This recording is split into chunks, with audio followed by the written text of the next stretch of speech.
প্রসঙ্গক্রমে হুদাইবিয়ার সেই গাছটি কোথায় ছিল? এটা আল্লাহর মহান বিজ্ঞতার নিদর্শনগুলোর একটি, যে তারা যখন ফিরে এসেছিলেন 1400 মানুষ গাছটির অবস্থান স্মরণ রাখতে পারেননি।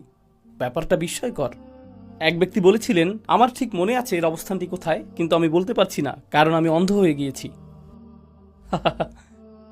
এটা ছিল আল্লাহর একটি বিজ্ঞতা। কারণ পাকিস্তানিরা যদি এখন সেখানে যেত, আমি জানি না কাবাকে ঘিরে বেশি ভিড় থাকতো নাকি গাছটিকে ঘিরে বেশি ভিড় থাকতো। বুঝতে পারছেন?